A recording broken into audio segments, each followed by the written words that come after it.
Through the chair, we're live on HCAM TV. All right, thank you, Bob. What do we have? We have 1, 2, 3, 4, 5 of us, 6.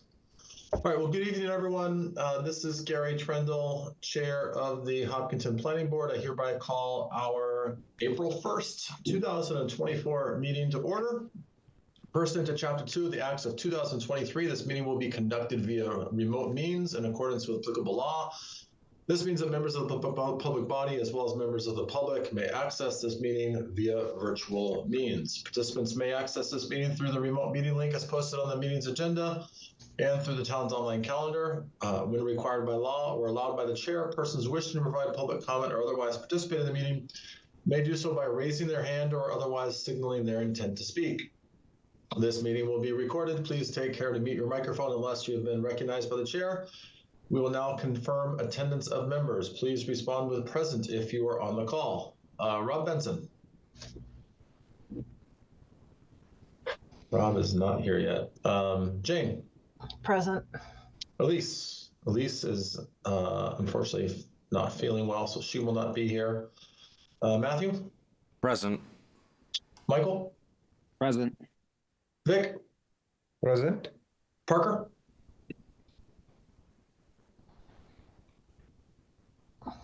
I think it's on mute. Yeah, it looks like he's here, but he's not on mute. Can you hear me? Yes, now we can hear you. Parker, you just want to affirm that you're there? I am Just present. Can you hear me? Yep, we can hear you now. Are we at real time with Parker, though? I remember being delayed like 30 seconds at one point in a similar situation. I am working, I'm in a different geography, so my connection might be slow, but I will try to affirm votes in the chat too, if that's helpful, but I am here and present. All right, thanks, Parker. Appreciate you calling in. I will say I'm guessing we probably need your audible vote, though, for the roll calls. So we'll work through it. Okay. Well, we do have a quorum, and we'll go ahead and get started. Just a quick overview of the agenda. We have a couple of administrative items. We'll hold off on the minutes until the end, but we'll go ahead and start with the bond release request and the A&Rs. We have a continued public hearing for stormwater regulations, and we have a guest joining us, provide some updates there. We have a continued public hearing for Elmwood Farms 3. And then we have a new public hearing for a scenic road permit at 41 Front Street. So let's go ahead and get into our first topic, which is the bond release request from Hopkinton Highlands 3, Malet Woods. And I see Mr. Malet is on. Welcome to the meeting. Good evening. So maybe we'll start, if you just want to do a quick introduction and tell us who you are, why you are before us. Just keep in mind that, especially for members of the public that may not have the full background. So just give us a quick recap of why you're here and what you're requesting from the board. Sure. So I'm Marcel Millette from Millette & Son. We built the Hopkinton Highlands 3 Malet Woods condo project. It was 24 units off of Overlook Drive. This project was started back in 2004, 2005. We completed it around 2011. And the project was complete, but we did not have the as-built plan done for a while. My surveyor had some health issues and whatnot, ended up passing away. And I was able to get some of the information from his son and had somebody else finish up the as-built plan. And we submitted it, this was probably a couple of years ago. It was reviewed by an engineering firm for the town. There was a few things that we had to go and repair, which we did. I reached out to the trustees of the condo association, and we went and fixed some items there, added those to the plan, and recently submitted back to the town. There is some things that we were not able to put on that plan, which was some of the structures for the drainage.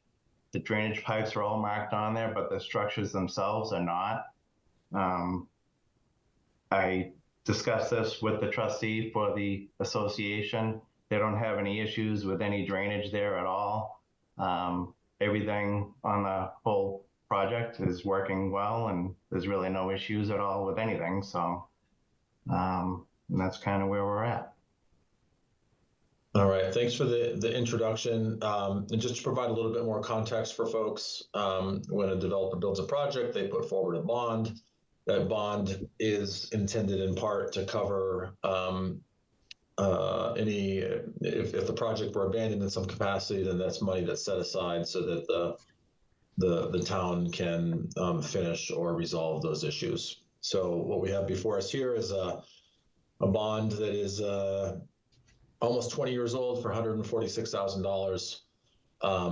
And to Mr. Millet's point, they've had some, well, the engineering firm or the surveying firm was not able to finish the job for health reasons. But it sounds like, Mr. Millet, you've completed, is it true you've got everything documented and completed except for the as-built and a couple of the associated structures? So yeah, the as-built plan is done. There's just some water drainage structures. It's a huge section of the property that all the street drainage goes into. So what I discussed with the trustee was that I would give them the original construction plans along with the as-built plan too, so they could see if they ever had an issue where everything is. There's really no other place that it could be. There's wetlands that this all abuts and everything. So I would give them everything that they have, because the only way you can locate it is to dig it up, which doesn't make any sense. Okay. Mr. Gelsich, do you want to just give us a quick recap from the town perspective on this? This is a little bit unique for us, I think. So we had beta review, and they identified certain things that they can't verify. So Mr. Mayette's statement. So kind of leaves us in a weird position where we can't verify things have been done. We can't guarantee that the things will work as designed because we don't know if they were installed as designed. So I leave it to the board to make the decision on the bond and how much should be returned, or all of it be returned, or what process you all want to go through moving forward on this. I really don't have any answers on this one, unfortunately. It's a weird situation, and it's up to the board to make that determination. All right, John, do you have a list that you could share of the items that are meant to be covered with that bond? Sure, let me bring it up. Sorry, Mr. Millet, did you want to add? Yeah, so when we were doing the construction on that project, we had put money into a fund that the town hired a survey firm or engineering firm to come out and look at the items as they were getting completed before we backfilled. And I did talk to John to see if they had any documentation on any of those site visits or anything on it. And I think he looked through the file and couldn't find anything. But that would verify that that stuff went in, but really we couldn't backfill anything until it was observed. So, and it's been almost 20 years since we started that project, and everything has been working fine. So, yeah. Through the chair, this is the letter from the town's engineer at that point in 2019, establishing the bond amount of $146,400. these are the remaining work items. 2009, correct? 2009, right? 2009. What did I say? 2019. Yeah. So this is all I was able to find. I was not here, so I don't have any institutional knowledge as to what was done, or I haven't even worked with FST, so I don't have a contact to reach out to at that point. So we're kind of in a little weird spot where this is the information we have that established a bond. And then I will change over to what we had Beta review.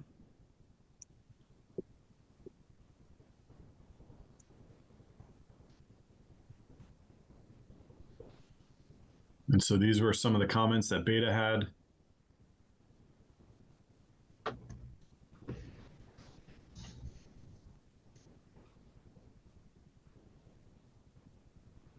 So some items that need to be repaired.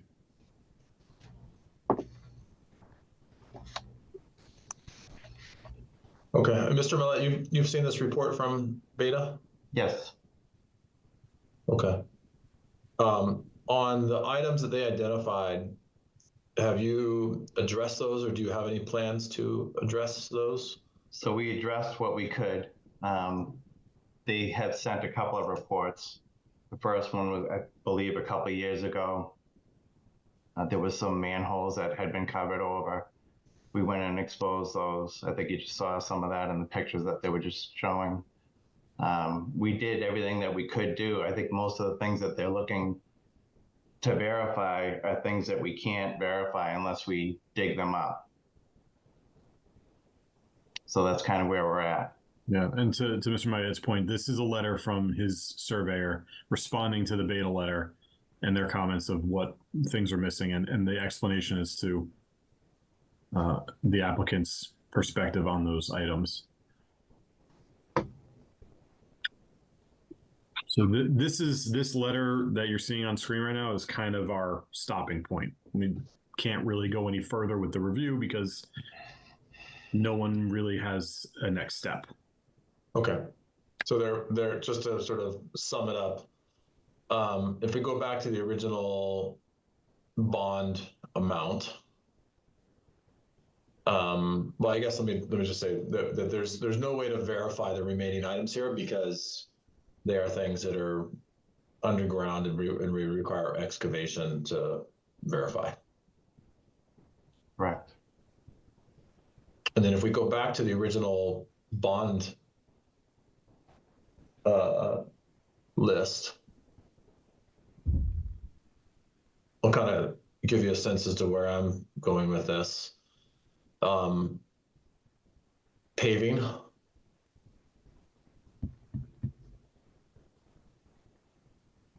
Finished pavement, that should be pretty easy, and there were some comments as to a bit of decay and whatnot on the sidewalks. Finished loam and plantings and seedings, that's pretty easy. Tennis court, straightforward.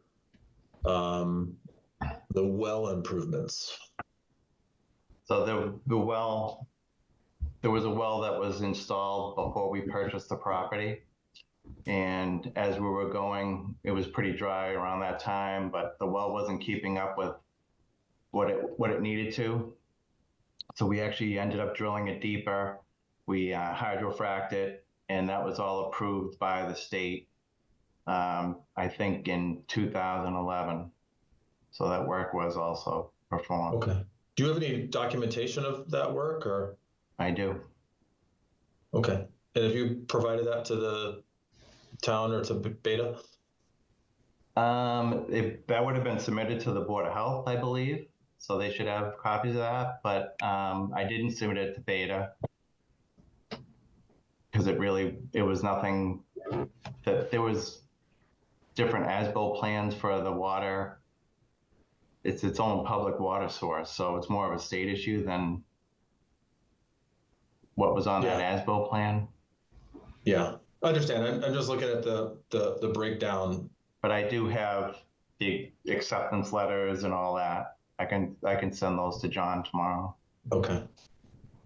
All right, let me take a pause here. I've been asking some questions, and I'll open it up to the board to see if folks have questions, thoughts on how to proceed, or how we move this forward in some capacity, or at least provide some clarity?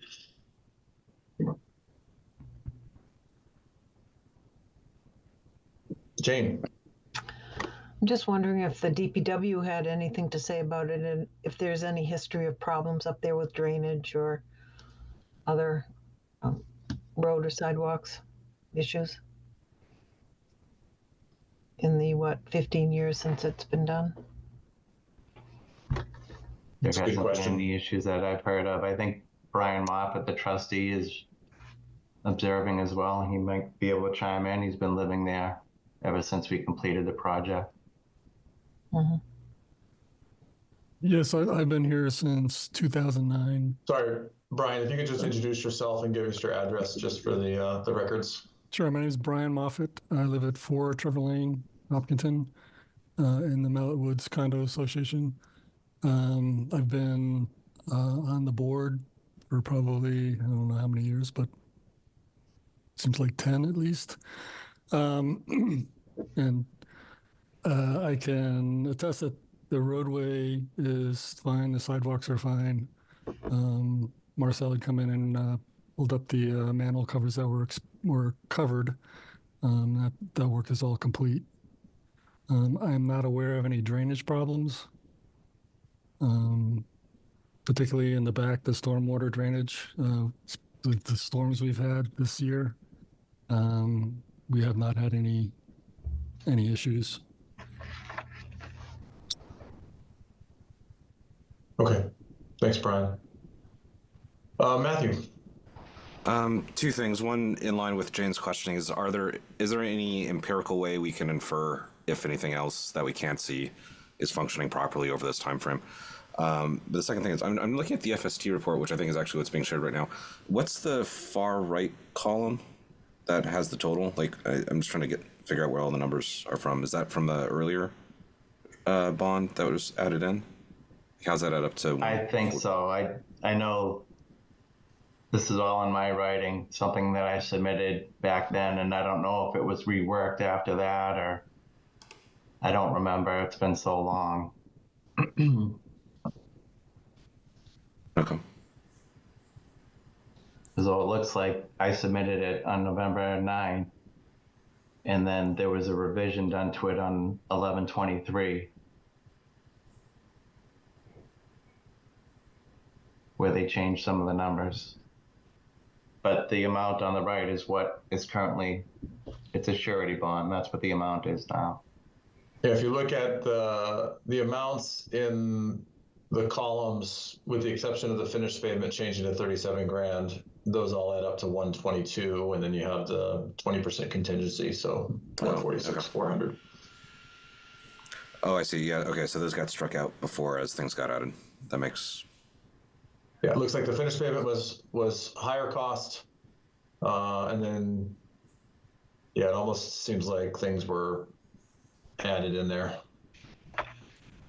Looks like the well improvements in the as-built plan were added on from the original estimate. So yeah, I guess in line with Jane's comments is like, how long has that been running? Has it been the 20 years? And is there empirically, like, what have we seen? So everything was up and running at that point because the project was almost done. I believe that the final DEP sign off for the well was either 2010 or 2011, which was after the repairs were done to the well. So everything's been up and running. We had all the road infrastructure in before we even started building units there. It's just the way you had to do that project because it's set up like a sewer system. So everything had to go in, all the drainage had to be in. So all the street drainage and infrastructure was done probably by 2006, 2007.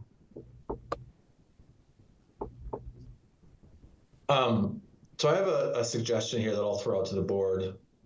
And I'd see, Michael, you just raised your hand as well, but to me, I want to make sure that we dot our I's and cross our T's here.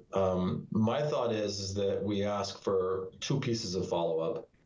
The first is that we just document the evidence of the well improvements, since that's a pretty substantial piece of this bond, and I think it's worth, and I appreciate you might have already provided that to the Board of Health, but given this is a performance bond, I think some documentation as to what exactly was done there would be helpful.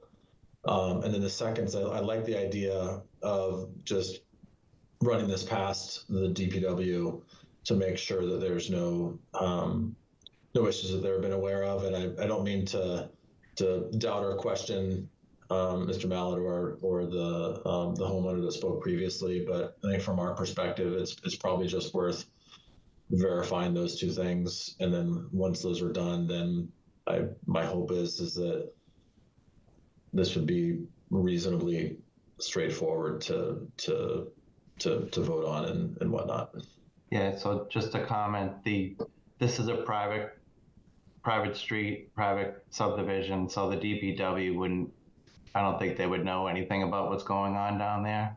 But you can certainly reach out to them. And as far as I know, I know they don't plow it or maintain it or anything like that, so. Matthew? Yeah, I was just wondering if any feedback or comment from the condominium board, if this is a condominium, if they had concerns. Mr. Moffat? Yeah, as I stated earlier, I am not aware of anything that is unfinished or anything that is causing problems in the community.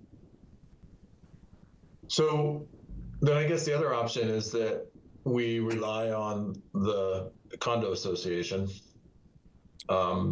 And if our concerns are potentially road and stormwater on the site, which are both would impact the homeowners more than anyone, as well as the well improvements, which are also just for the homeowners, then the other consideration is that we could just move this forward based on the input of the homeowners association and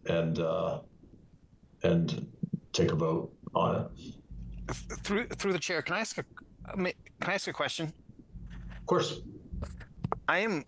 Maybe I missed it, but I'm confused why this wasn't done 15 to 20 years ago. Like what?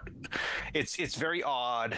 The developer didn't look for his almost 150K bond basically back 15 years ago. It's very odd. The necessary review of the project from an engineering firm didn't happen at the time. Like, I don't understand what the series of steps were to cause us to be where we are today. And I'd like to know why we are where we are today. Like what was the holes in our process to cause this to happen? Mr. Mallett, do you want to provide any additional information beyond what you already said? Well, like I mentioned earlier, my surveyor at the time became ill. He was fighting brain tumor or something like that, and was ill for a while and ended up passing away. And to be honest with you, I didn't know that the bond was that much, because the tennis courts and everything was all completed shortly after this date. And I thought it was just the as-built plan. It's a surety bond, so it's not a ton of money, a year. It's like $5,000 a year. So, but yeah, it took time to get somebody else in there that wanted to take it over and try to figure out how to get it all on paper. It's a big project. Time goes by, you get involved in other things too, and not really dwelling on it. Like I said, it didn't cost me a lot of money every year. It's not like I have $146,000 that I'm going to get cashed out. It's just a surety bond. Okay. Thank you. Yeah, my fault. I let it last for sure, but there was reasons why, and you kind of get involved in other things, and it's not on the top of your list. That's all. Through the chair, I appreciated his answers, and I think I agree with what you said, Gary. Just try to take some next steps to be sure, and go from there. All right, what are your thoughts on next steps? I mean, I think, to me, again, I recognize that the homeowners association is probably most important here, but again, I want to make sure that we are maintaining good precedent from our end. So I do think it makes sense to just provide some documentation of the well improvements. Maybe the DPW isn't warranted there because, to your point, they don't service that road at all. Michael, sorry, I know you had your hand raised. Oh, no, it's previously. okay. You actually brought up what I was going to say. I was going to say we should essentially just confirm the well thing from our end. Could we query the Board of Health's records that they have on it, just to see what we see from the town's end too? Yeah, I guess we could chase that down as well. My only reason is that normally that would be the obligation of the bondholder to do it, and it's just adding some additional work. And we don't know exactly what we're gonna find with the Board of Health. Whereas if the developer's got full records of what was done or invoices or approvals or whatnot, I think it's a little cleaner for them to provide it. Sure. My only thought on that too was that maybe there'd be some record in there too of what the engineering firm that was reviewing it as well. Like maybe it's like stuffed in a, I think they used to store their records in the Board of Health in like Center School. It's like in a file cabinet in Center School or something. But yeah, that was my only thought. So like I said, I have the approval letters from the state after the work that I did. I think that the association had issues with a well, and I think they put another well in afterwards on their own. So let's do this. I'm going to suggest two things. One, and I'll throw these out there to the homeowners association, but would the homeowners association be willing to formalize a statement acknowledging that there's no remaining that the work that's meant to be covered by this bond has been completed? And if the homeowners association does that, and Mr. Mallett, if you could just provide the documentation for those well improvements, then that just allows us to kind of cleanly move this forward. Sure, I can do that. How would we provide that? You could just provide that to our principal planner, John Gelsich, in a letter that's, if you're the chair of the homeowner association, then I'm assuming you can probably sign off on that, but just creating a paper trail for us to show that we've found a way to account for this work that otherwise isn't fully documented. Okay.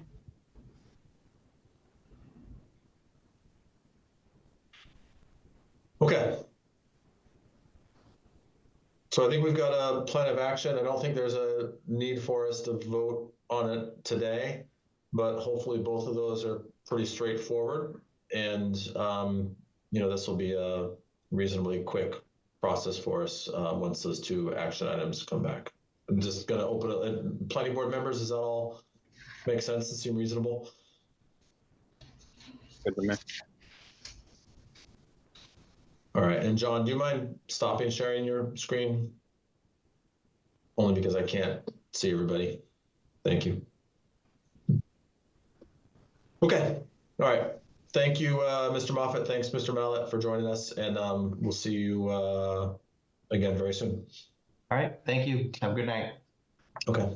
Thank you.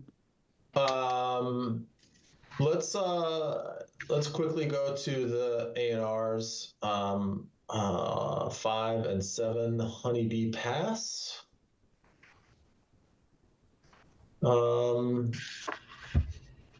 John, I think it actually goes a little cleaner if you're willing to intro these for us as to what's happening, and then is this Mr. Markedon? Is this yours? Yes, it is. Okay. Well, I'll tell you what. Either one of you, if you could just show the map on the screen, walk us through what you're requesting.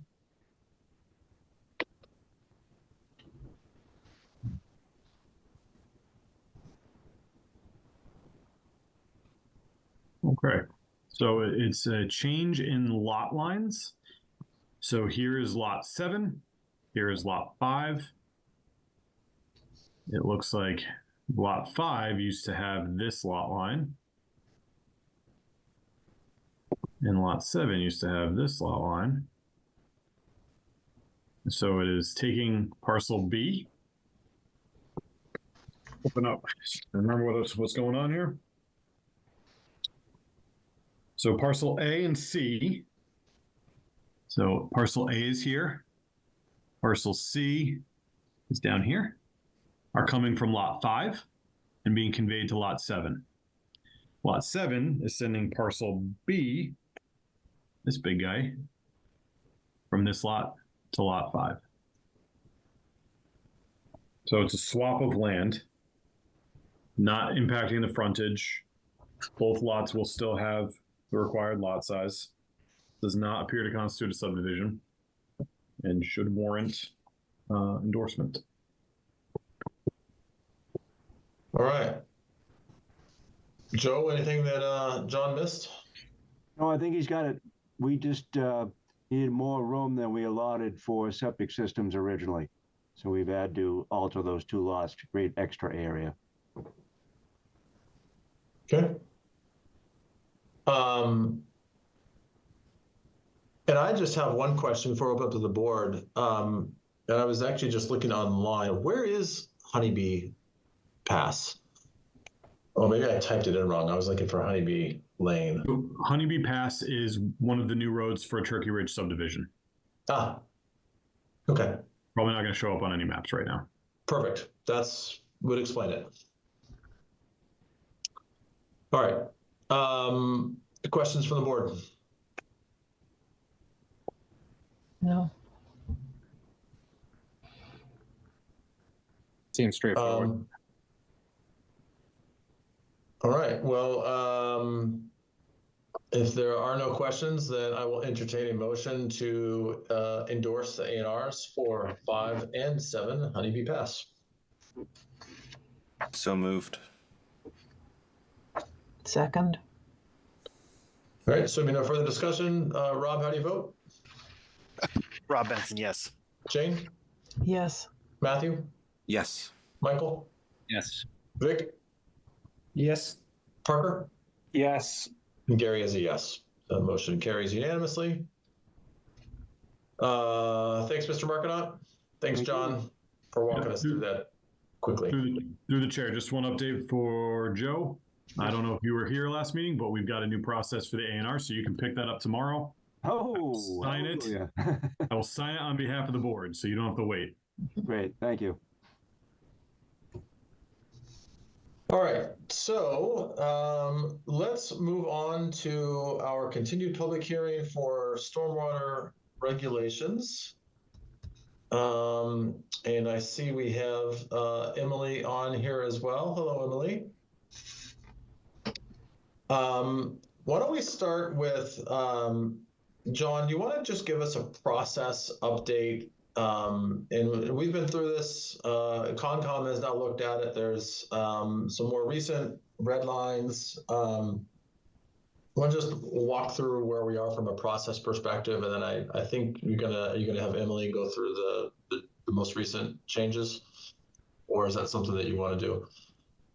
So let me bring it up on the screen, the most recent changes, and we can figure out how we want to do that. So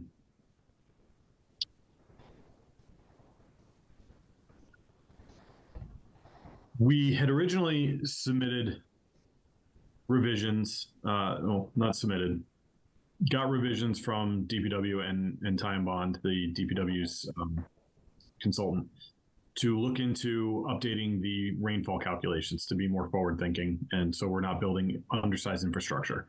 Along with this, they had been updating stormwater regulations for DPW to be compliant with MS4. So we combined the process. So the revised version that you all have had in your shared folder for the last few meetings is that version. Concom wanted to take a look at it. They took a look at it, and then a couple members of Concom who are actually stormwater engineers in their professional life wanted to have a separate meeting to discuss with Time Bond. We did that last week. So now the two versions, or there's three versions in there. The one that has been edited has been in there for the last several meetings, a clean version with all the changes accepted, and then this version, which you're seeing on your screen now, which accepts all the changes that were in there previously, but then redlines the additional changes that we had when CONCOM met last week to talk about it, or the few members from CONCOM met and professional staff. So this document that you see on your screen now is the most final version of the redlined version. And so you can see date changed here. And I guess my question would be, do we want to go through all the changes that we saw before or just the new changes? So my preference would be just to go through the new changes because we've already reviewed the prior ones, but I don't know. I'll look to the board members to see if they have a I agree. preference otherwise. Okay. So a lot of this had already been changed, but now we're looking at the more recent version. So this took out some of the stuff that was in here, and it's in Appendix B rather than in this area. Change some information. And this is all really to be compliant with MS4, and then just a better way of writing the regulations. And Emily, please feel free and jump in. Actually, you know what? It might be better if Emily goes through because she's the expert. She can explain this better than me fumbling through it, if you don't mind. I can jump in. Yeah. So I guess the last piece of background to throw in here is that while we had been working on this, Mass DEP did also issue the Mass DEP Stormwater Handbook as a draft for public comment. So like this paragraph, we've included at the CONCOM's suggestion some additional language to be more consistent with what's in the handbook when it comes to certain erosion and sediment control measures. And that's related to using, some of your post-construction stormwater BMPs as temporary erosion and sediment control measures, which again is not allowed, but it's something that they've noticed and wanted to clarify here. So we can keep going unless anybody has questions. This section in the previous version, you saw that this was like an additional section with a lot of clarifications. Under both the handbook and under the MS4 program, there's much more increased requirements for communities to make sure that there's long-term operation and maintenance of stormwater BMPs.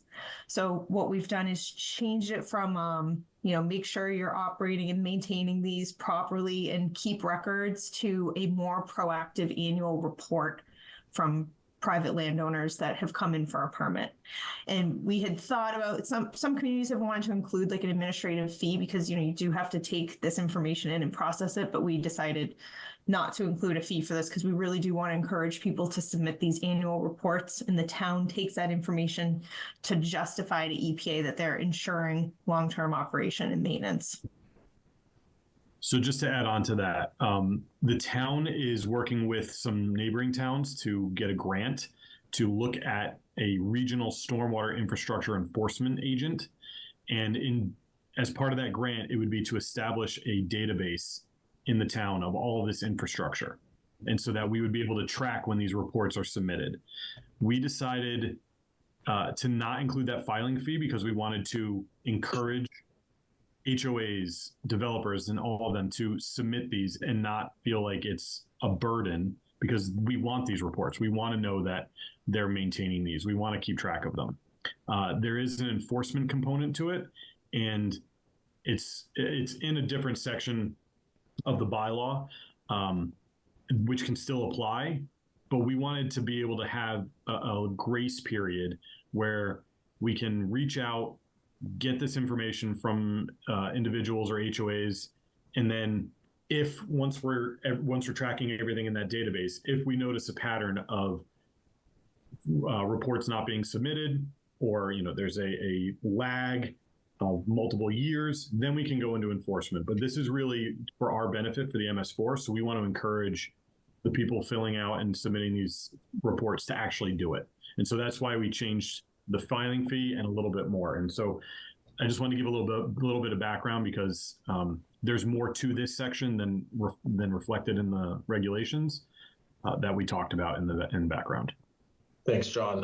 Michael, I'll get to your question in a second, but I just want to provide a little bit more background, either for members of the public or newer members of the board. When we review and eventually approve these subdivisions or development projects, we include pretty comprehensive stormwater management systems that they have to build, but there's very little inspection or maintenance that the town can enforce upon them as time moves on. So they are technically responsible to maintain them, but if you go drive around town, you'll see many of them that are not. So the idea here is that the homeowners associations or the property owners have some responsibility to submit a report that outlines appropriate details to make sure that they are functioning as intended to, and that they're being maintained properly. So, Michael. Yeah, no, I mean, you're on the same track as me today, Gary. So my question actually dovetails with what you just said. So what are the components of the report? I was just curious for my own edification. John, do you want me to answer that? Sure. Okay. There's no reporting template at this moment in time, but it's usually fairly simple. Some communities try to do it as a web-based form. It could be tied to GIS. It could be a paper form. So I don't know the format yet, but really we're just normally looking for like a self-certification that the maintenance has been performed with some, specific details about what maintenance was performed or what was needed. You could always have them attach a photo or something like that. So just something simple to have them certify that the maintenance is happening. And what we would envision until this program is a little more up and running would be like, you wouldn't go out as a matter of course and try to inspect all of these. You might be looking to potentially spot check some here and there. No, that makes sense. Yeah, it's just validation that they're being maintained. Yeah, that makes sense. But would that process would be determined in the future, or is it up to the property owner to choose what they do? I think that's a town process to be decided later. Like that's just an administrative process to set up the paperwork and the procedure. Okay. All right. And then I guess my last question is, it's not just property owners, but like our schools would be responsible for this maintenance as well? Because I can think of a few systems on our school grounds that are not maintained either. Yeah. Yep. So this is really applying to any new projects that come before the planning board for a stormwater permit. On the public side of the house under the MS4 program, there are strict requirements for municipalities that have publicly owned and operated stormwater BMPs. They need to inspect them every year and keep them in working condition. So there's a certification that goes into EPA for the town of Hopkinton to say that they're maintaining their BMPs too. So we need to bring those two programs together. Okay.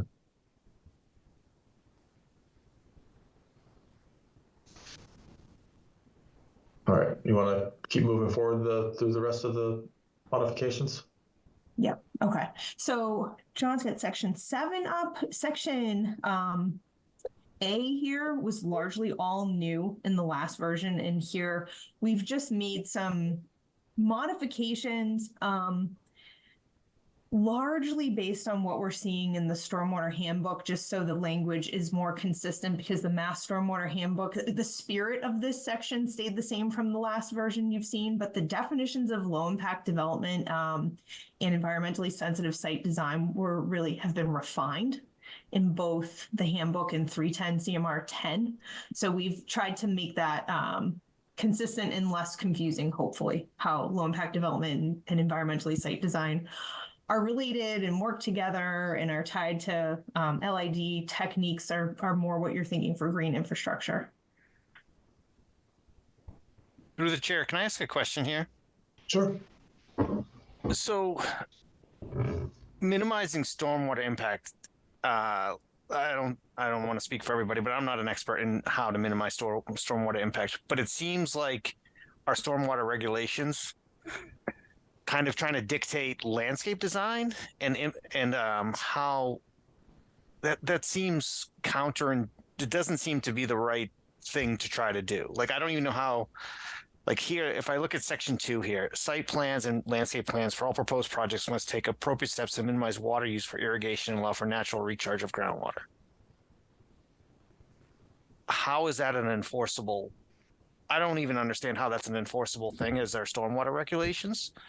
Like, are we going to tell any person that wants to build a project they can't, like any tree, any flowers, anything that requires water?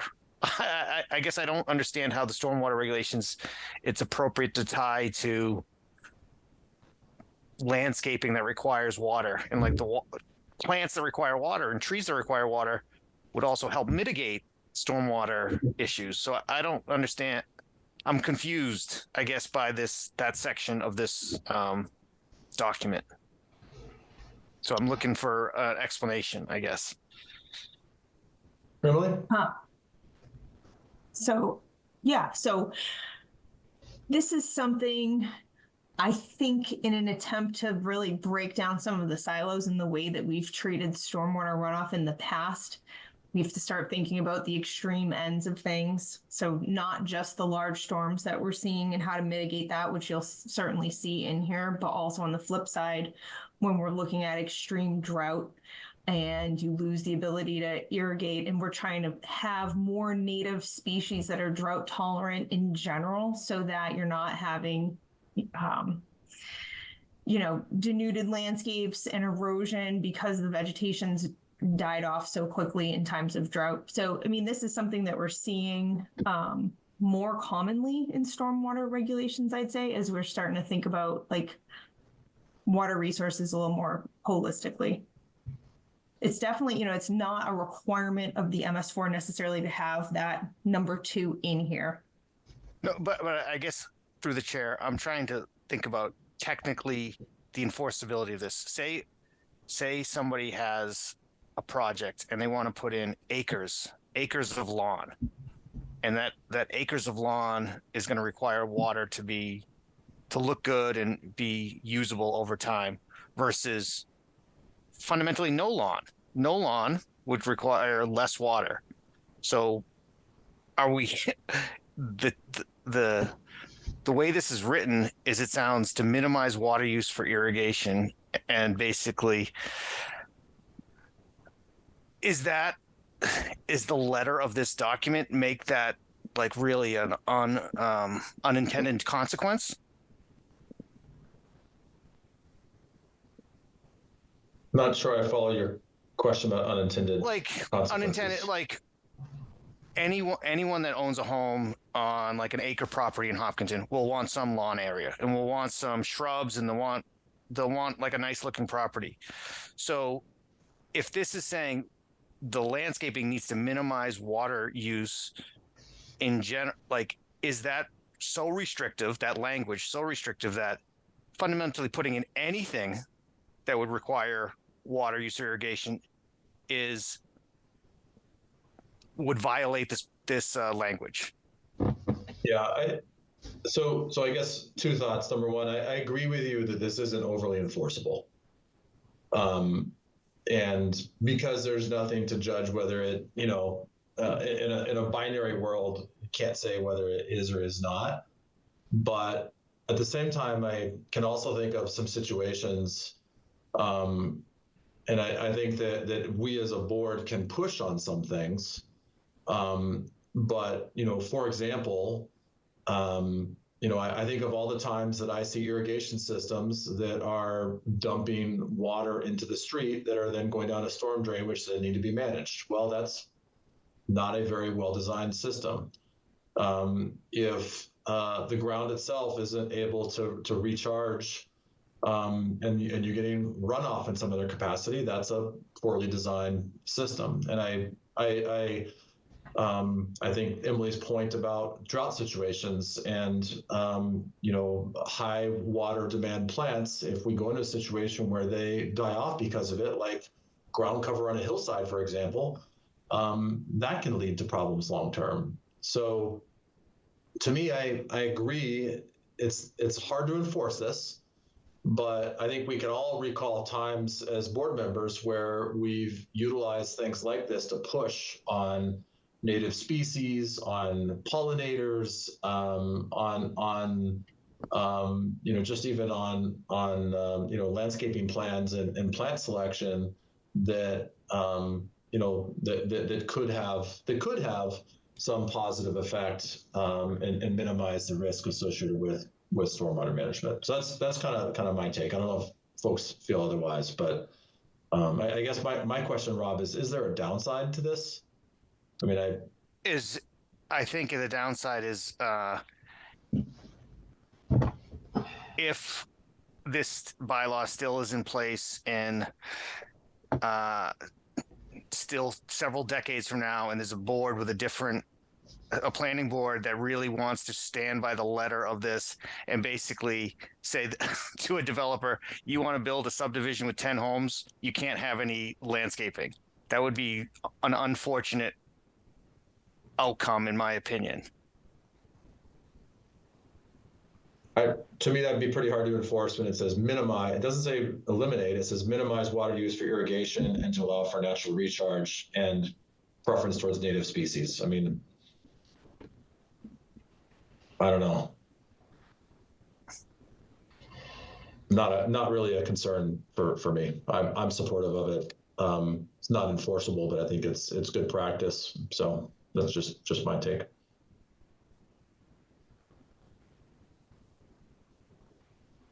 Any thoughts from other board members? I agree. I think we shouldn't really overthink these things to that extent. Seems fine to me.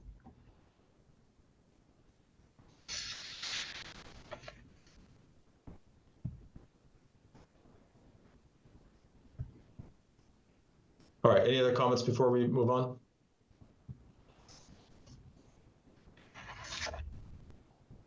Okay, Emily, what's next? Sure. I don't think there's too much to talk about with the waivers. I think that all stayed based on our conversation with Concom folks. This one. Okay, yeah, this was again feedback from conservation, just about the timing of inspections of BMPs. They pointed out that it's really important to get there before they demobilize, because if you see something after they've demobilized all the equipment, they're like, well, it's too bad, the equipment's gone. And just making sure some of the infiltrating BMPs have been installed correctly. So we can keep going. Perpetual inspection maintenance. This was just redundant language that we struck based on the section we talked about previously with the O&M.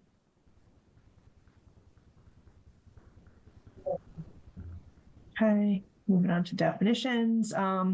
There were some provisions about tree protection in the previous draft that because there's some tree protection bylaws, sounds like in the works, we took that out because we thought it would just be potentially overkill if that's being thought of separately. So there's definitions that were related to that were deleted, like critical root zone and drip line.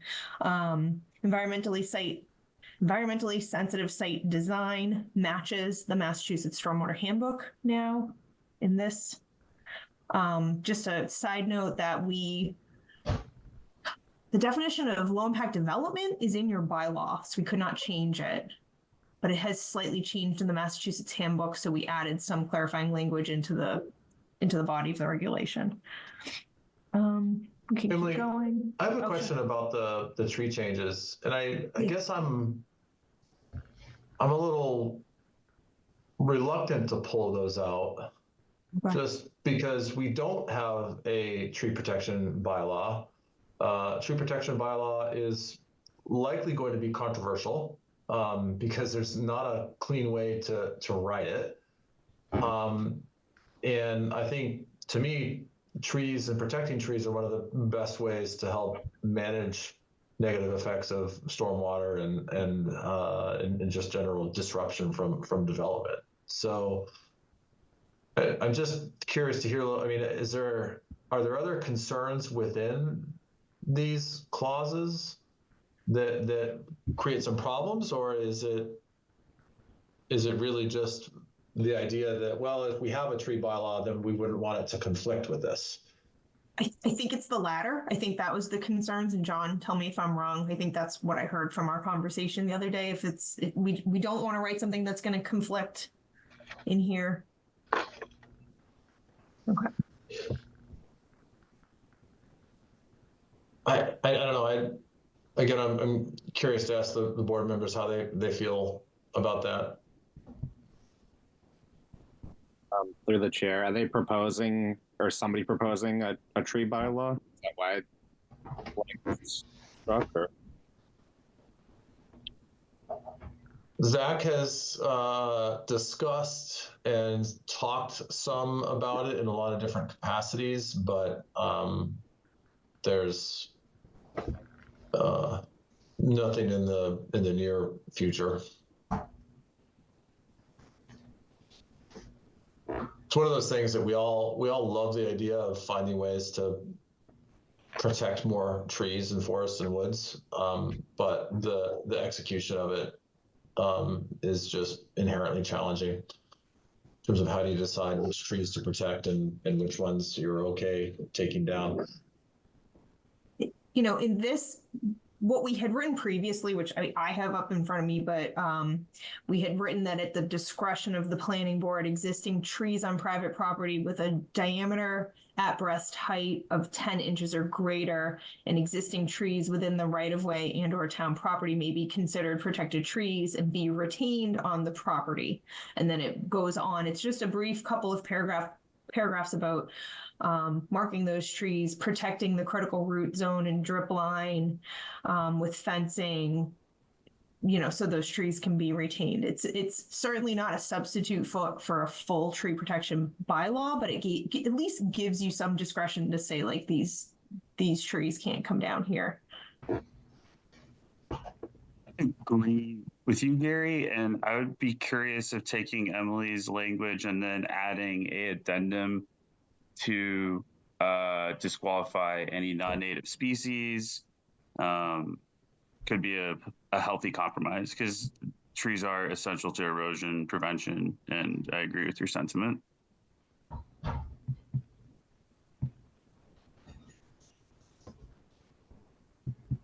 Yeah, I like that and would support that as well. So what was, I'm sorry, what was the thing about the fence again?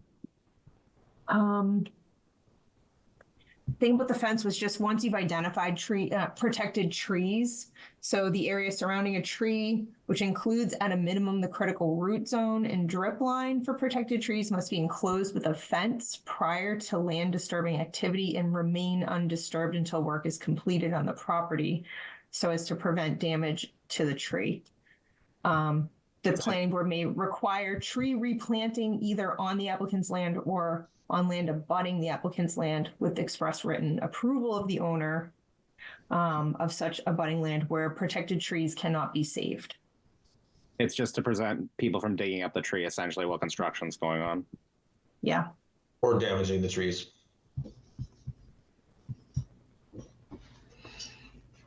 Any objections to slotting that back in? Through the chair, a question. What about where the house actually would go? Like, there's going to be on any parcel there'll be a home, and in a lot of land in Hopkins there'll be trees where the house will go. You want to cut those trees down too, Rob? So those trees will, for the house to be built, they'll need to be cut down. So I don't understand what this. It doesn't distinguish from where the house is to like a tree at the edge of the property. I don't understand this. I guess. So I guess the question is how does the planning board determine which trees to protect and which trees are permissible to cut down associated with a project? Yeah, and one more thing through the chair, like property owners have rights. Trees grow, trees die. Like, I don't think we'll ever. Like, my opinion is we won't get any type of bylaw passed about trees anytime soon within Hopkinton. I think it's been discussed before, and the general reaction has been that's not a good use of time. But I think trees are great, but I don't know how to. Yeah, I caution you on speculating on that kind of stuff because I know a lot of people that feel very strongly otherwise, and I don't know if it would ever go through or not. But I guess that's my point: is that we shouldn't be making decisions on this document, when we don't know what's going to happen in the future. Then through the chair, then I go back to my first point. I don't know how do you distinguish where, like the house and driveway would go, where it's not buildable. They can't make build if they can't take down some trees typically, versus a tree on the edge of the property that could theoretically be kept. So again, I'm not. This isn't anywhere saying that you can't cut down any trees. But I guess my question that I posed before to Emily, maybe she can give us some guidance as to how the planning board would evaluate which trees should potentially stay and which ones would be, or which areas on a lot would be appropriate to remove.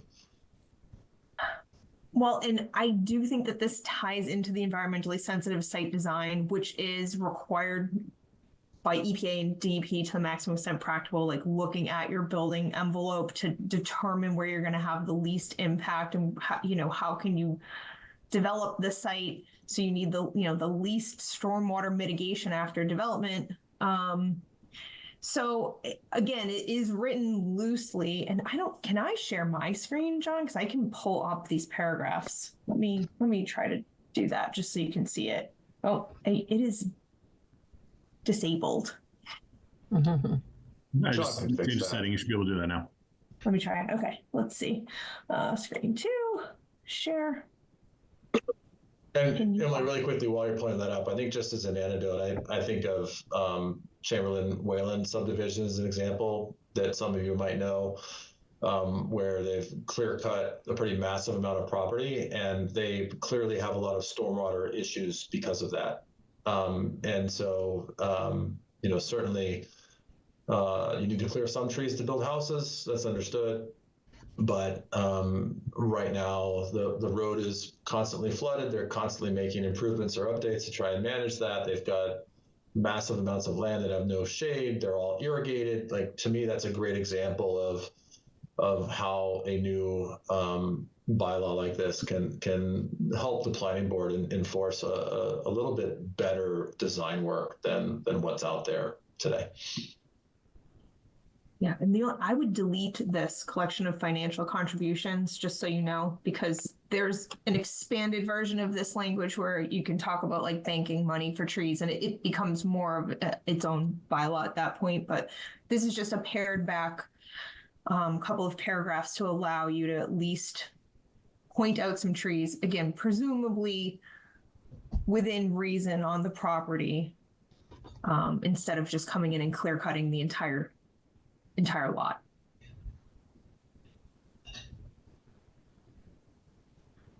Actually, can.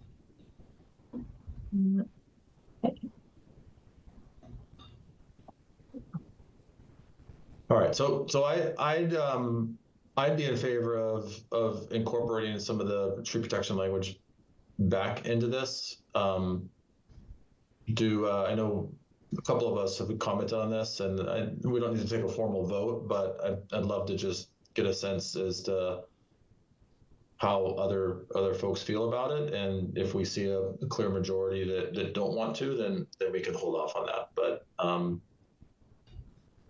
Through the chair, Thoughts? how do we account for ground mounted solar with this, with trying to protect trees? I'm not sure I understand your question. Like, this is just basically a general stormwater management bylaw. So someone could put, instead of a house, they could put a ground mounted solar array on a parcel of land. And to make it ground mounted solar, they're going to clear cut all the trees where the solar array is going to go.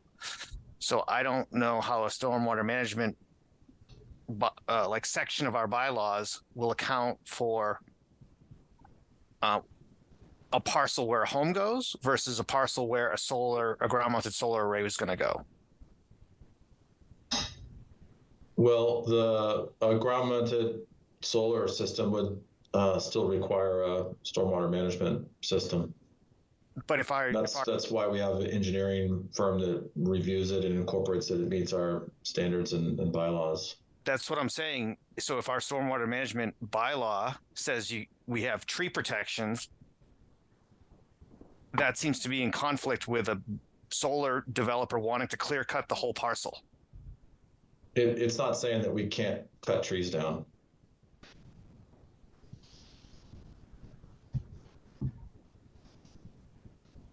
There's a famous story from Lake Forest, Illinois in 1986 where Mr. T cut down hundreds of trees in that exurb of Chicago, and it's called the Chainsaw Massacre. And there is precedent of communities. Emily, you're smirking like you know what I'm talking about. There is precedent of communities adopting language similar to this. And I'm more than happy to share with the board their specific regulations which carve out property that's subject to development petition. So there could be mechanisms, Robert, in the case that you're talking about to allow for that. But just food for thought that it's not an absolute, or we hope we're not considering it as that. Jane, do you have thoughts?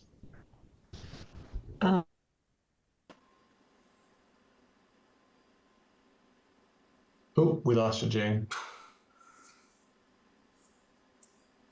Vic. Do you have any thoughts, Vic? No, guys. It's just that this it feels like more of a gray area for me right now when I'm hearing both the conversations. So not able to make up my mind, to be honest. Okay.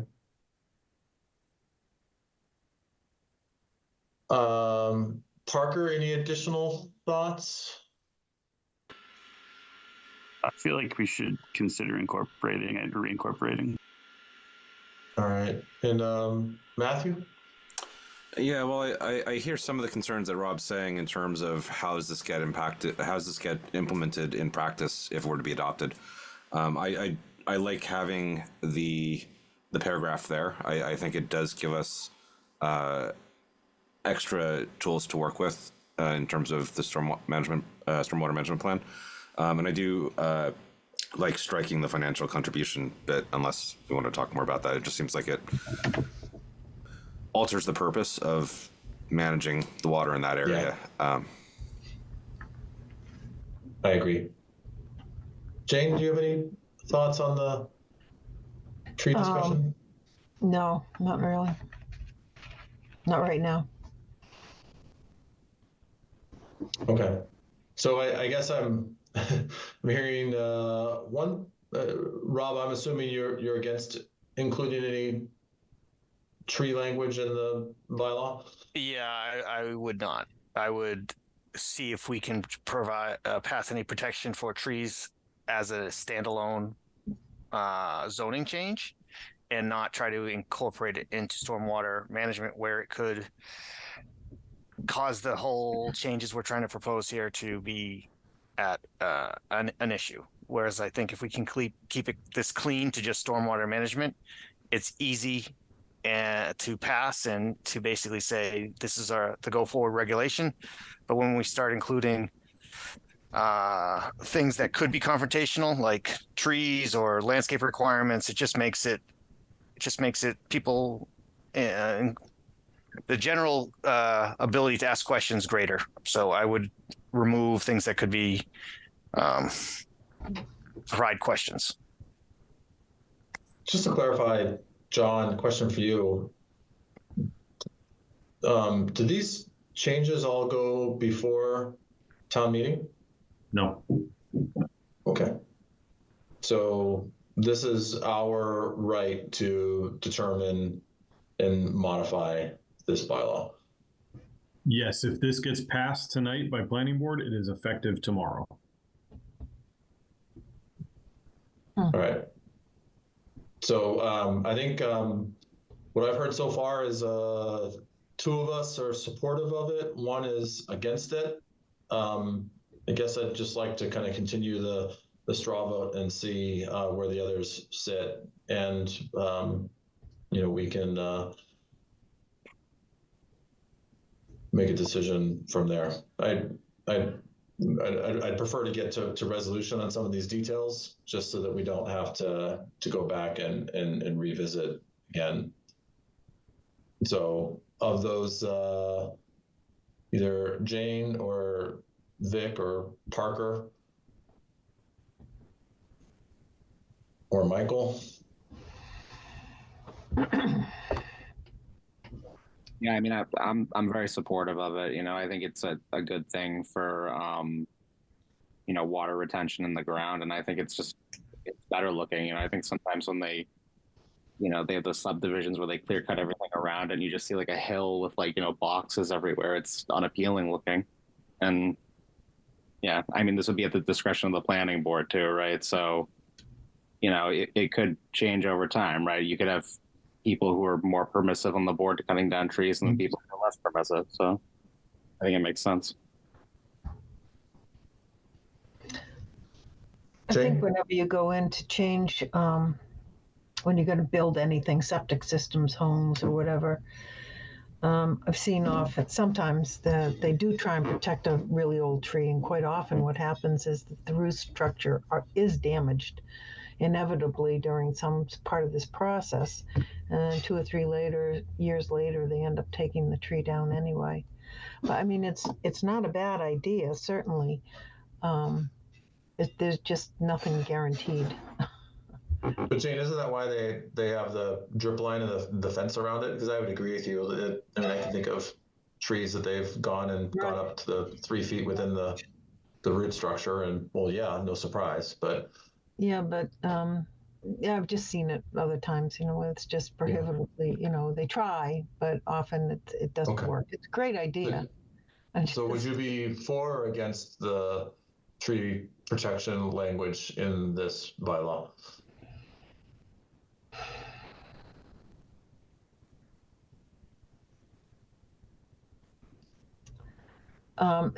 How would it be enforced?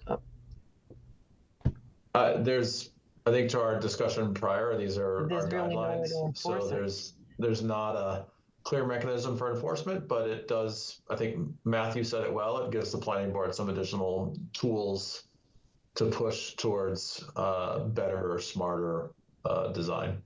A topic of conversation to be continued, I guess, through the developer and the planning boards. Through the chair, I think it gives us an opportunity to in the future to communicate that with the developers as well, right? Since we have this language, so you know, we can just communicate the fact that, you know, trees should be protected whenever possible. It doesn't hurt to have the language there. Certainly, you know, it does show desire to protect the environment and prevent erosion. So, to me, there's not much downside. Yeah, I wouldn't be against probably it. said too much. Vic, Parker, thoughts? I'm for it. Vic has more experience in recent history, though, dealing with existing trees on his property than I do, but I'm for it. Yes, that's where I was just trying to think through it, because if this law comes into effect, so how does this be enforced and everything? Sorry, I have a bad throat, so my voice is a little wonky. I'm against this because I want to have this to be separated, not to be part of the stormwater. that gives more flexibility, more thought process, what we're implementing it. But being as a part of a stormwater, it just gets complicated is what I have a feel of it. Okay. Matthew, final comments, and then we'll Sorry, excuse me. move on from this. Yeah, I having a part of the stormwater management regulations, I think is different than saying we have a general purpose tree protection bylaw as well, right? This is the statements here are protecting the trees with the purpose of also managing stormwater, et cetera. So I do think it fits in line with where it's at, and it's separate from just saving trees for a bunch of other positive reasons as well. Yeah, and it's a good point of clarity. And Vic, just to make sure that we're clear, this doesn't mean that you're not able to go cut down trees on your property. Thanks. This would be for subdivisions and development projects that need to take this into consideration. So, all right. So it sounds like majority are for including some type of language. I realize that just means another round of edits or red lines. But I'm hearing the majority of the board is supportive of it. So can we take an action item to update the tree protection guidelines in the bylaws? Let me try to zoom to where John left off, just so we don't have to keep switching. Okay, so we will add that back in the next version. We'll put back the relevant definitions. We've talked about this.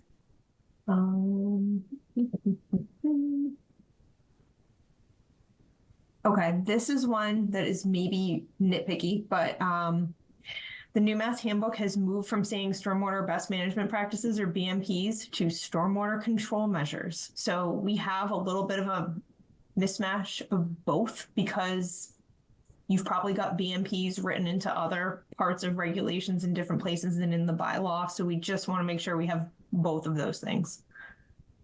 So nothing major, just a change of terminology. Okay, stormwater management plan contents. Again, clarifications about LID and environmentally sensitive site design.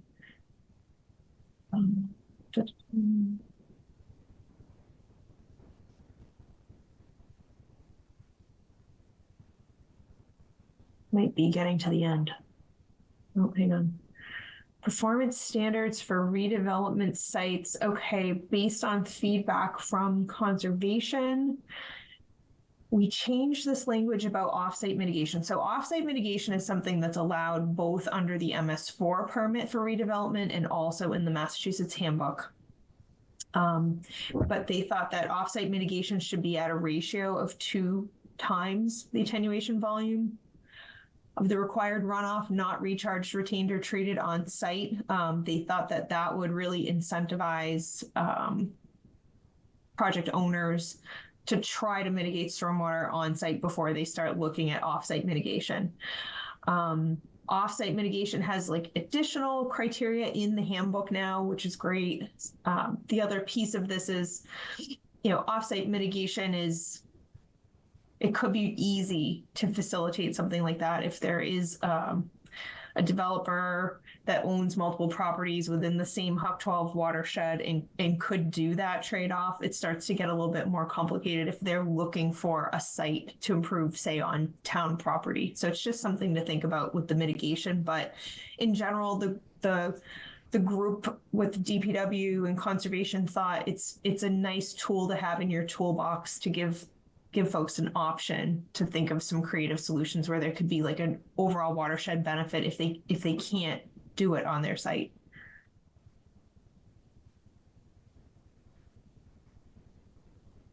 So Emily, one question, the 2 times volume, it sounds like there was a little bit of debate there. Is that a standard ratio or is that something, I mean, like how is that determined? And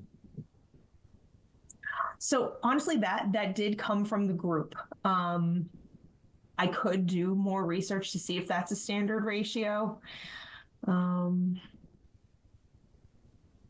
I'm trying to think, offsite mitigation is such a new concept. I don't have a lot of background in how that's going to work, or I don't have a lot of insight into how that's going to work out once communities start to put this into their regulations.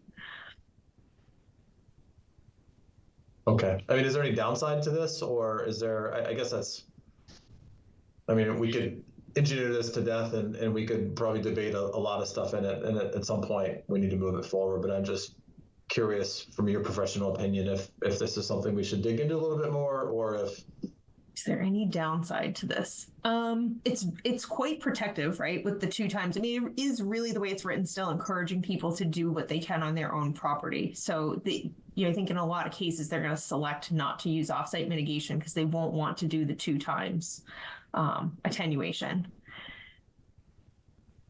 That said, it could potentially facilitate some of those like private-public partnerships that you might want to encourage down the road, as the town maybe has increasing requirements to do their own stormwater retrofits and enhanced stormwater BMPs. This could be a tool that you end up using more often, maybe 5 years from now. Okay. Any thoughts from the board on this? We don't need to have a ton of discussion if people don't have a strong perspective. I'm comfortable relying on the experts here, but any thoughts? I just need some, through the chair, I just need some clarity. What's offsite mitigation? Like, what would that consist of, or what's an example of that? So let's think of an example. So let's say your project site where you're proposing, multifamily residential development has really lousy soils. You can't meet the the recharge requirements on site for the size of the development you're proposing, but you also own another property 2 doors down or something like that where it's not developed and you could route the stormwater there and do the recharge there, something like that. It's not a great example. I'm not sure that's feasible, but something like that where you can do an exchange, or not even taking the drainage here. Maybe you just have you could have a potentially substandard system on this one property, but then someplace else you put in, much more stormwater treatment, but within the same watershed area. So the thought is that the watershed benefits would be equivalent. That said, it still could cause some local issues doing something like that you'd have to consider.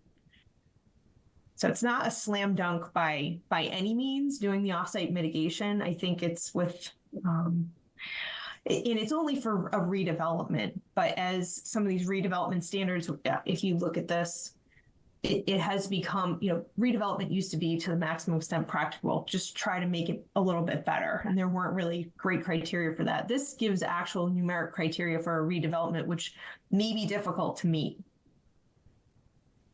Through the chair, should there be consideration for gradient on the offsite? Like, is 2x if you go back, 2 times attenuation volume required? Does gradient matter at all? Because what if you have a site that's 2 times, but it's a 45-degree angle, and then do you understand, or am I just like totally overthinking that? I was just curious. And again, Gary, I apologize for getting in the weeds on this, but the thought occurred to me. No, I don't think. Actually, let me defer to Emily. Like, we're talking about like site slope? Yes. It would have to be feasible on the receiving site too. So yeah, if there were like major slope considerations or other constraints on the, the site you're using for the offsite mitigation that made it not feasible or not desirable, you would reject that plan. Okay. So that's already part of the consideration and doesn't necessarily matter for this subsection. Yes, you'd still have to be proposing you'd have to meet all the engineering standards for that mitigation project. I mean, I think the key piece that I heard is that it creates a pretty big incentive to manage on-site without having to go off-site. But it still provides some mechanism to go offsite if there's no other options. Yeah, versus telling someone they can't build or they can't do the redevelopment at all. I feel like maybe over on, Emily, you weren't a part of this project, but I think over on South Street there was a project that maybe we enabled. It wasn't a redevelopment, but we enabled some of that stormwater volume to be recharged on a neighboring piece of property, because that's already the way the natural stormwater system was functioning on site. That might not be the best example, but I feel like I remember seeing something that was, like you said, it was existing system in place. There were some improvements to it, and in order for them to meet their requirements, they had to rely on a different parcel, but it made sense to do so. Yeah, some towns have been doing this sort of off the books. It hasn't been really in their regulations, but they've been just doing it. They've been like, well, if you can't trade it on your property, I've got this great project for you right down the street. So it's really trying to formalize some of those, what actually was like really beneficial projects that were happening for some communities where they could get some major drainage upgrades, including stormwater, like runoff, volume and quality. Let's go ahead and move on. So this is the NOAA section. This is what you originally asked for. The rainfall data, which we've tweaked now that we have the Mass Handbook language in front of us, but it is referencing NOAA Atlas 14. We've used the exact wording from DEP. So they're looking at the upper confidence precipitation frequencies multiplied by 0.9. They've done a lot of research to show that that's very protective given where they think storms are going and climate change. And we've really been clear about using TP40 is no longer acceptable. You're using NOAA type C or D storm distributions. Use of NRCS type 3 storm is no longer acceptable. So it's really formalizing that whole shift. Before I go, any questions on that?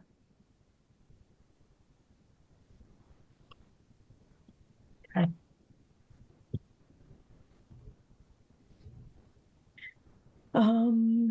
This was a comment from the Conservation Commission just about specifying how to do when you're doing an infiltration BMP, going a little bit beyond what's in the handbook, requiring in situ saturated hydraulic connectivity test.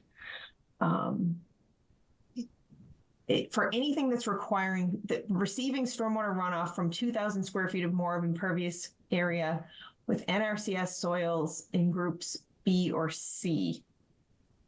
Testing shall be in accordance with the Mass Handbook and exfiltration rate of 50% of the lowest test result. So that's pretty consistent with the language. So really their concern was like these borderline soils, like B and C soils, where if there's any kind of fudging of the infiltration rates, it can be sort of catastrophic to the performance of the stormwater BMP. So just making sure that that's really thought through and the conditions are appropriate.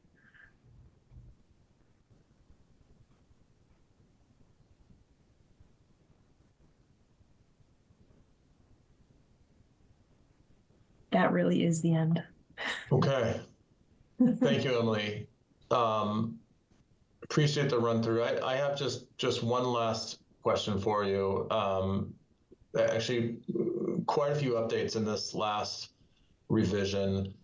I mean, is there other guideline updates or other stuff coming that could impact this further? And I know there will be at some point, but I just don't want to get through all this process and then a month later have other new language to update. So I'll give you my kind of over-under discussion on this because I think it's worth moving forward with this sooner than later. I mean, it doesn't have to be today, but, EPA is looking for certain pieces of this to be included as soon as possible in your regulation. And I would love in the next annual report to EPA to say that this has been addressed. That being said, EPA is working on a new permit. It could be out in draft format as early as this summer. I mean, I wouldn't necessarily bet that it'll be out in the summer, but I'm thinking sometime this year we might see a draft MS4 permit. The hope would be that it's in line with the Mass Handbook. The Mass Handbook is only a draft. So, you know, between now, the remainder of the comment period goes through April, and then potential final revisions could tweak some of this.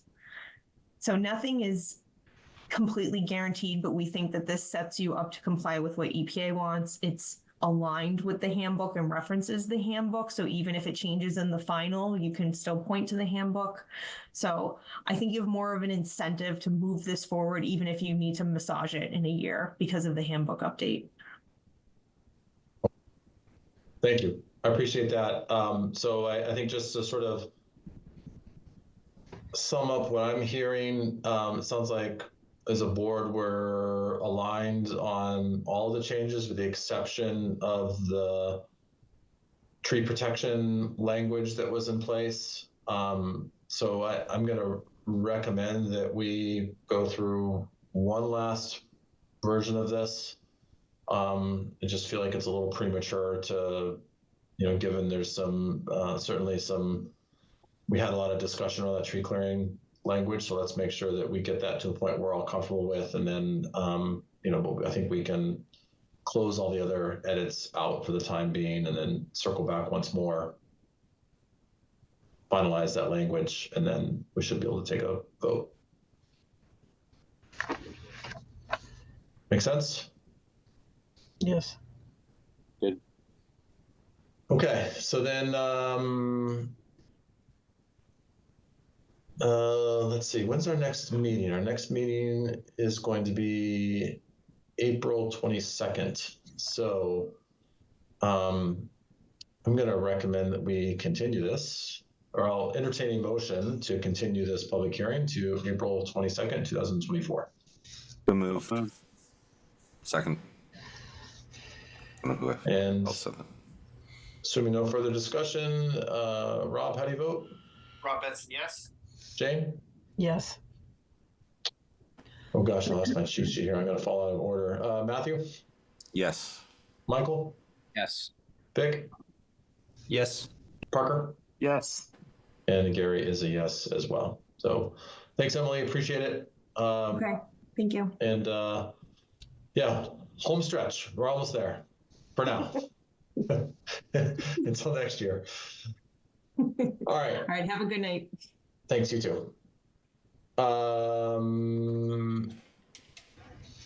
Okay. So next up, we have continued public hearing for Elmwood stormwater management permit for Elmwood Farms 3. And I see Mr. Merchant coming on camera. Hi guys, how are you? Hi. Oh, we're getting an echo from you.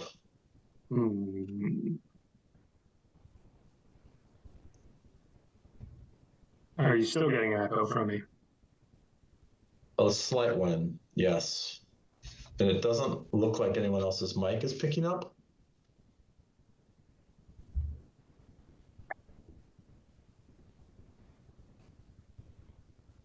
Can't say I know how to fix that, but I will see what I can do. It's probably manageable. We can understand you. It's not so bad that we can't hear you. So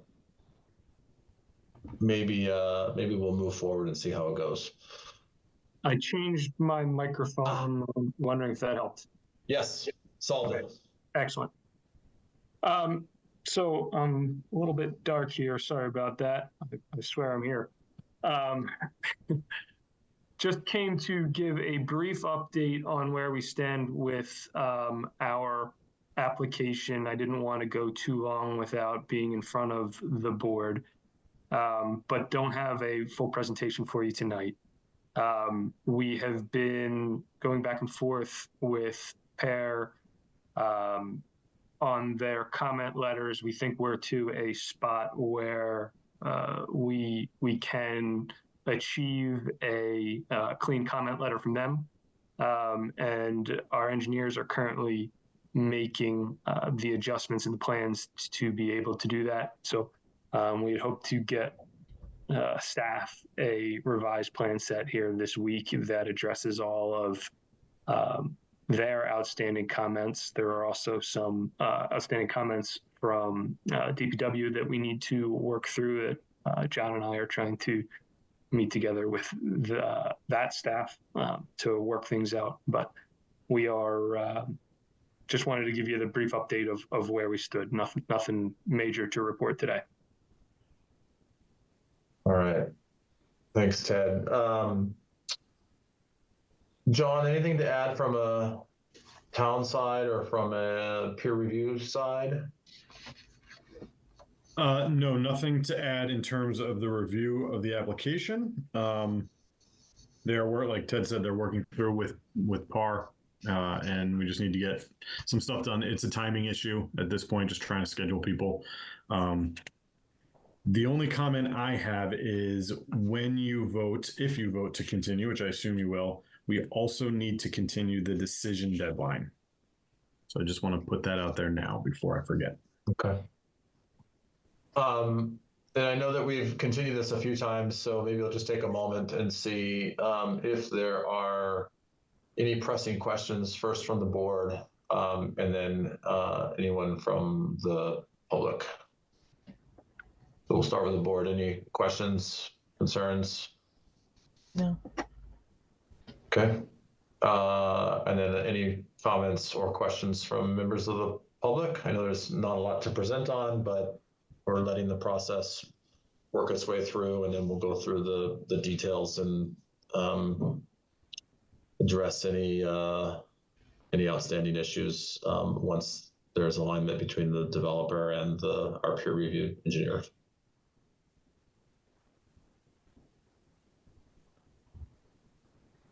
Okay. Ted, I'm assuming you're comfortable continuing to April 22nd? Yes, please. And then that would make our decision April 30th, John? A week and a day?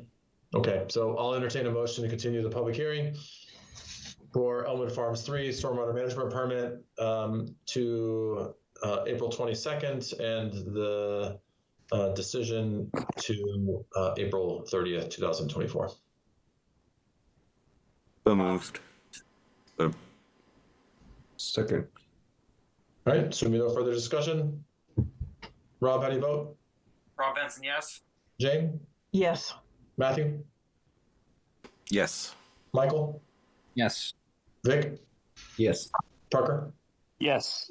Carrie is a yes as well. So thanks, Ted. Appreciate you jumping on. All right, thanks, and guys. we'll see you in a couple weeks. Great. All right, the last hearing that we have before us is for a scenic road permit at 41 Front Street. John, I feel like I ask this every time, but do we need to vote on opening the public hearing?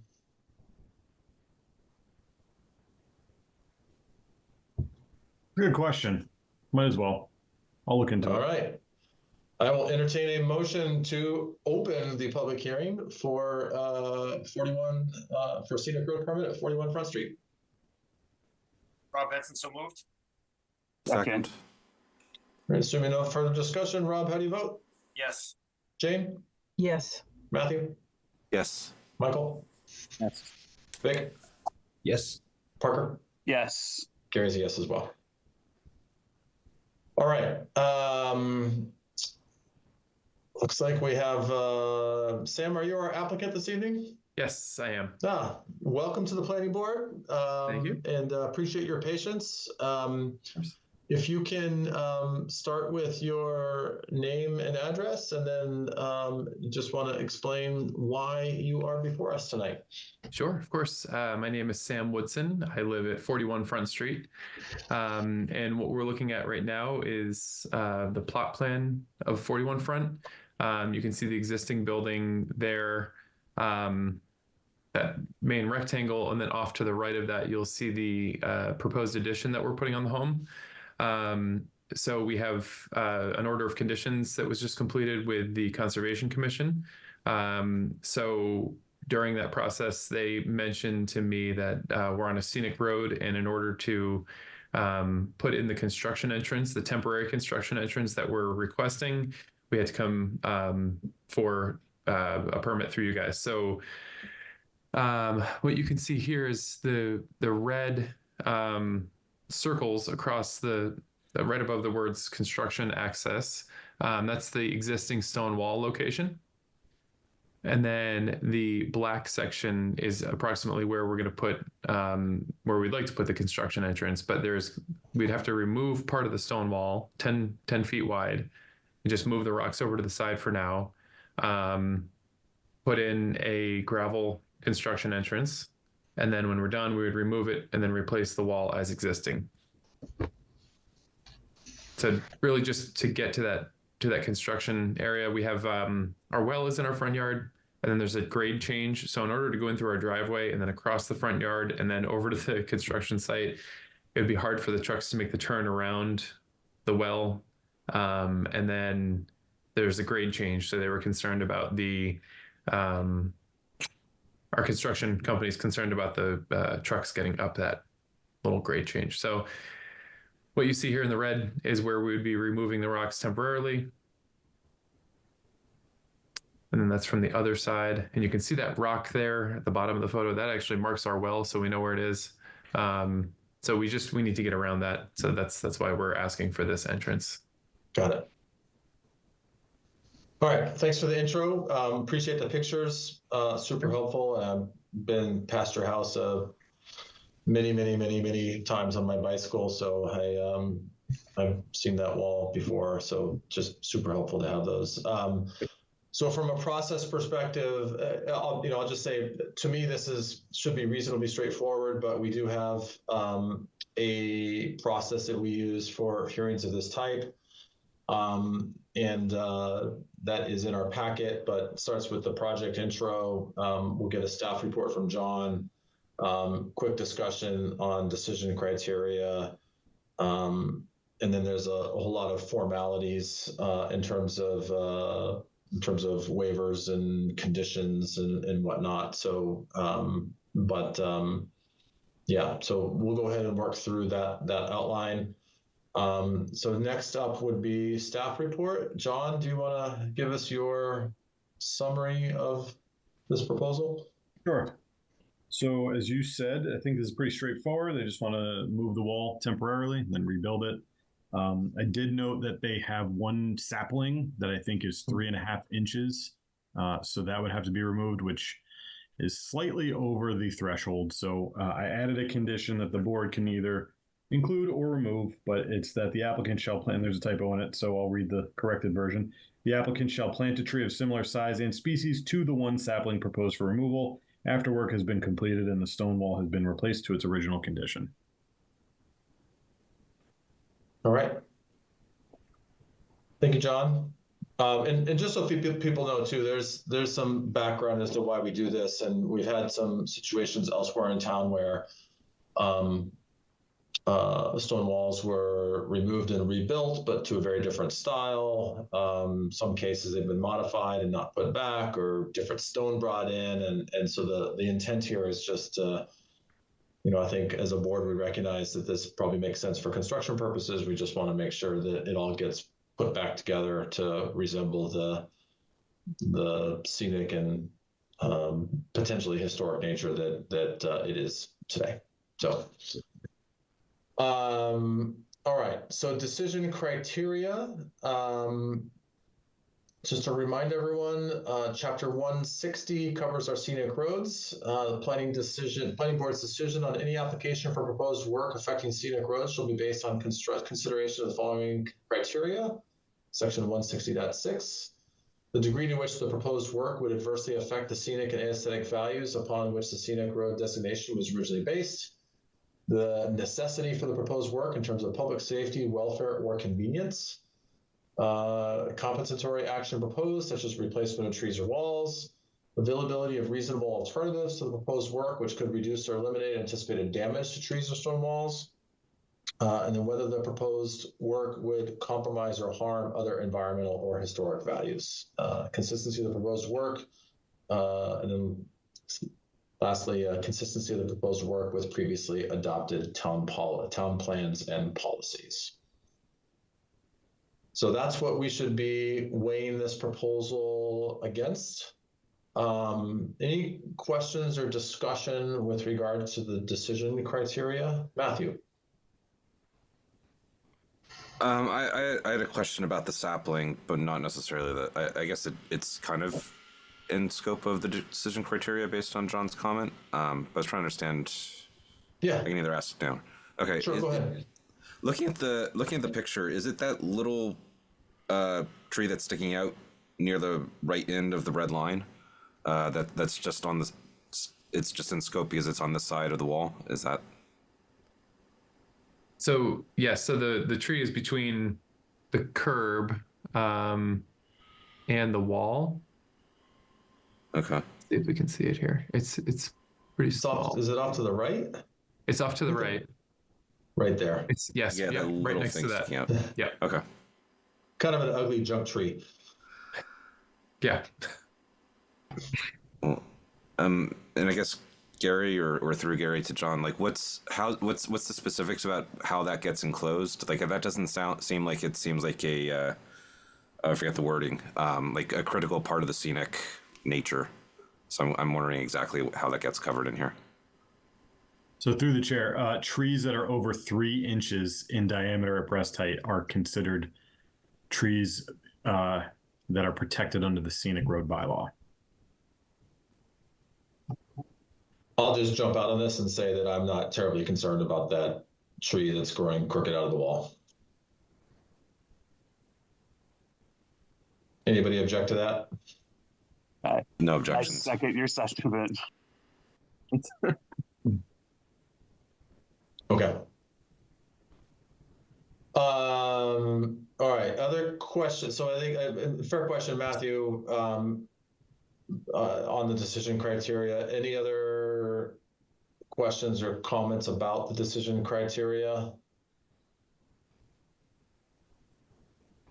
Nope, seems pretty straightforward. Okay. From a waiver perspective, there are no requested waivers. Although I guess, John, question, do we need a waiver on that 3.5-inch tree?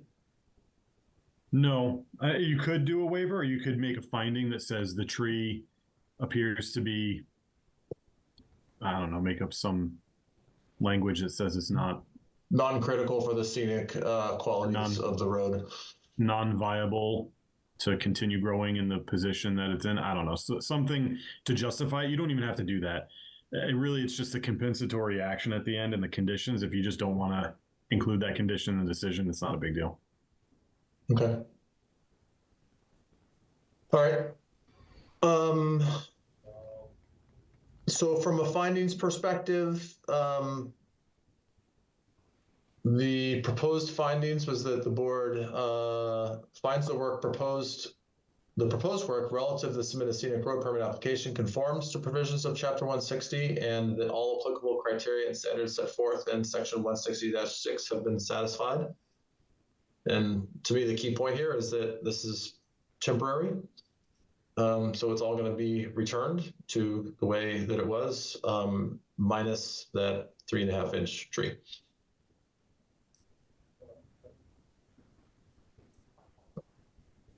Do you guys feel like we need any other findings, or I think we're probably okay with this? Simple and straightforward. All right. And then conditions, John has included a couple of recommended conditions, so I'll just read these out loud. The first is that the applicant shall provide photographs of the proposed area of alteration. After work has been completed, these photographs shall be submitted to the principal planner for review and approval. 2, the applicant developer shall provide the principal planner with a project point of contact and contact information prior to the issuance of a building permit. The point of contact information shall be kept current through correspondence to the principal planner until work is considered complete. And then 3, I think 3, we don't need that one anymore. If I'm reading that correctly. The applicant shall plant a tree of similar size and species. The one sapling proposed for removal after work has been completed and the stone wall has been replaced to its original condition. So I don't think we need that one. The only other condition that I would consider is that just something to affirm that the stone wall is rebuilt with the same stones, and that it maintains a similar look to what's there today. And maybe that's getting a little too specific or more specific than we need to here, but I'm just still feeling like we've been burned in the past on this subject. So I'm looking to the board to see if something to that extent makes sense. All right, so then, John, I would propose a replacement third condition that says that the applicant shall ensure that the stone wall will be rebuilt with the original stones and maintain the same look and dimensions as to what currently exists. Sam, does that work for you? Yeah, that's great. I want to save the stones and make it look exactly like we never touched it. So that's perfect. Okay.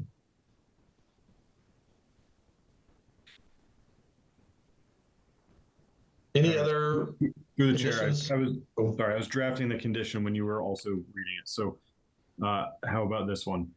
The stone wall shall be reconstructed using stones from the existing stone wall or from the subject property and in similar style and dimension as the existing stone wall. Works for me.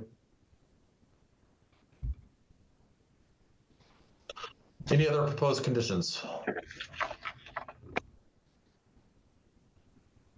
Okay. Just working through the agenda here. Is there any public comment?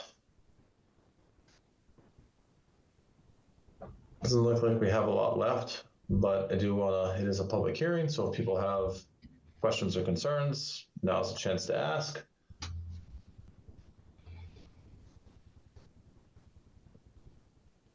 Okay, I don't see any there. Then we can go ahead and move to a vote. So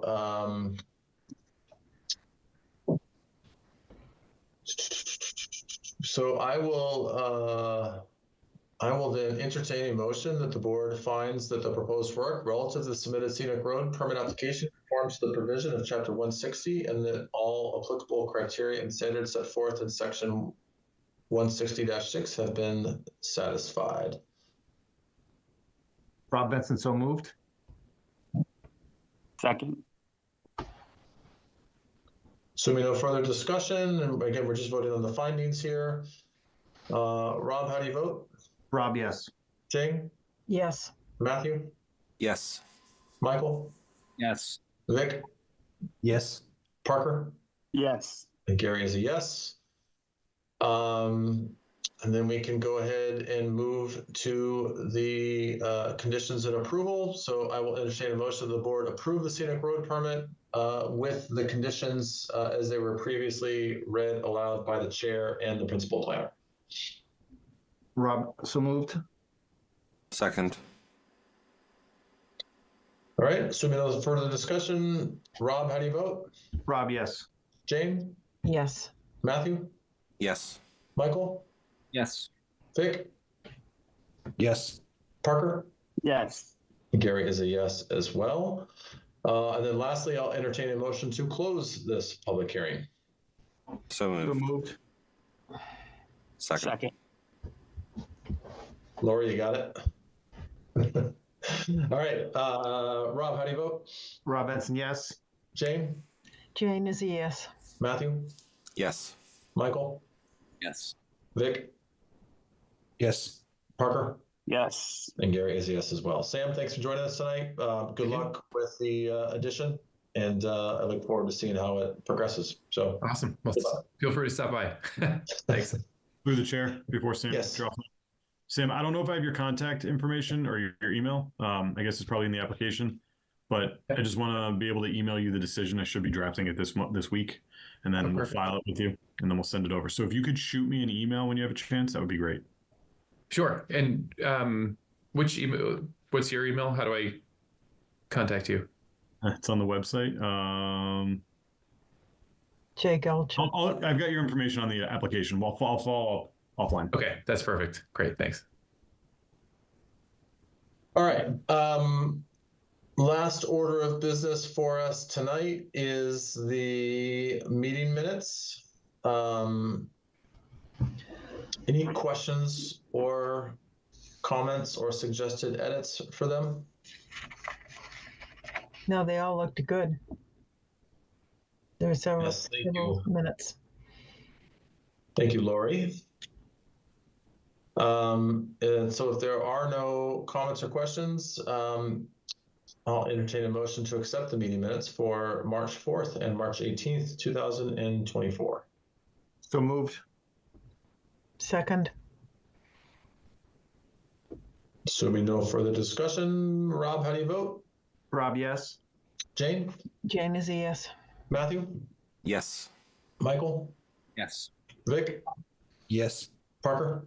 Yes. And Gary is a yes as well. Last but not least, I'll entertain a motion to adjourn. So moved. Second. So we no further discussion. Rob, how do you vote? Yes. Jane? Yes. Matthew? Yes. Michael?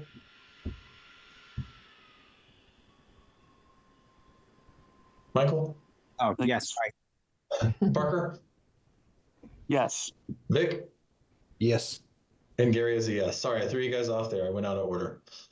All right. Thanks, everyone. Good discussion.